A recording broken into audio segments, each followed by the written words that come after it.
program options.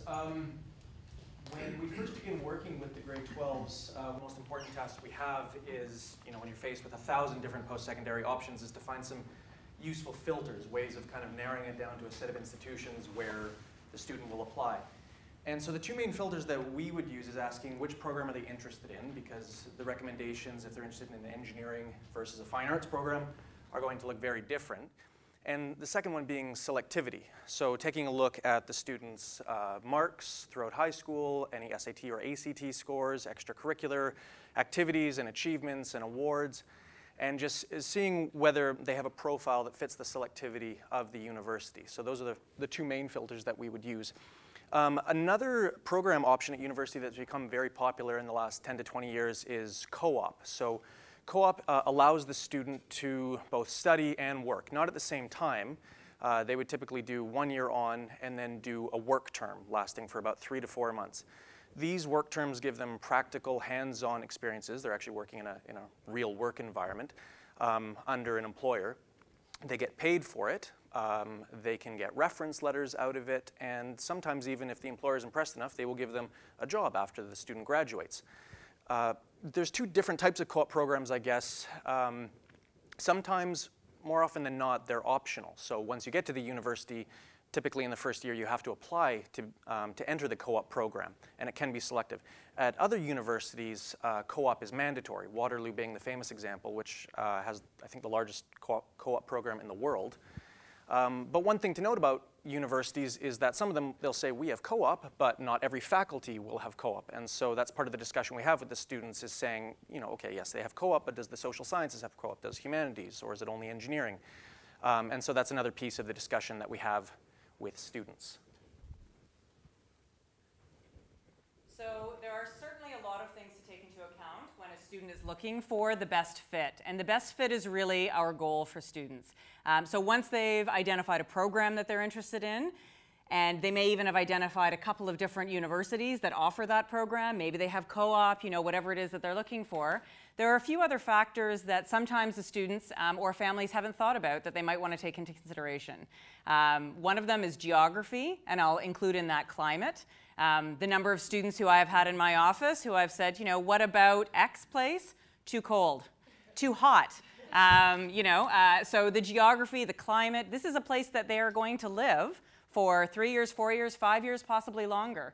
So where you are geographically located, what the climate is like, can actually be really important in a student's decision making. The geography can be important from a family perspective as well, because it's a lot easier to fly home for Thanksgiving from the University of Calgary if you live in Victoria than it is to fly home from Australia or from Miami or from the UK. So how far away you are from home can be a determining factor for families and or students. Sometimes they have different opinions of that. Some might want to be closer or further away, depending on which side of the fence you're sitting on with that one. But proximity to home can be important. The size of the campus. So a student might find an amazing program, but they're really looking for an urban center, a big comprehensive university for any number of factors that might not have anything to do with the actual program that they're studying.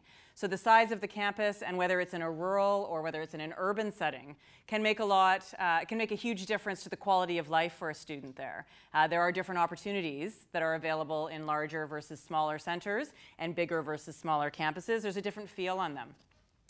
Average class size, professor to student ratio. These are starting to get into some statistics and some technical things, but again, for some students that can make a huge difference. Residences. Is residence guaranteed for first-year students? Scholarship opportunities, which I'll talk about a little later.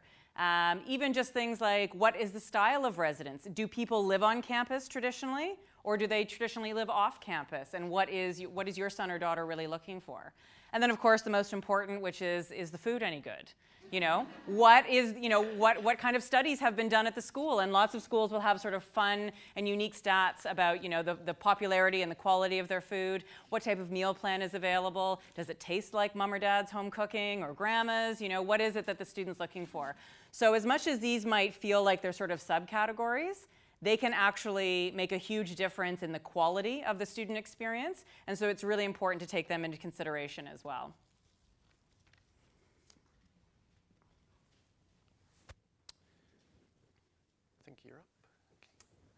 Finance? Do you want me to do finance? I'll do finance. Why not?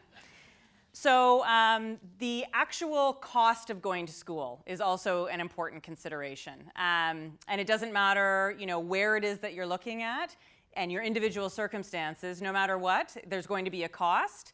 And you want to sort of take into account what are our resources, what are we hoping to receive from the university as far as scholarships or financial aid, what is the tuition.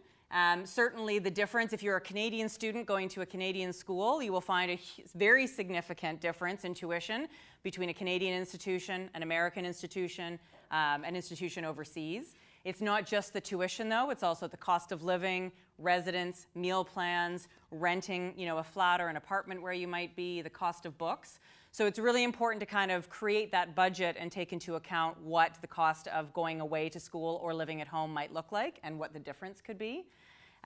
Scholarships and financial aid are important. I won't go into a lot of detail about scholarships and financial aid, except to say that those resources are available, and for many families that's a really, really important element. And for many students it's important because even if financially they can afford to go to school, the opportunity to be rewarded for the hard work that they've done in community service or in athletics, is something that's really special. It's one of those times in your life when you've worked really hard for 12 years, and to have that acknowledgement through a scholarship can be something really special for them.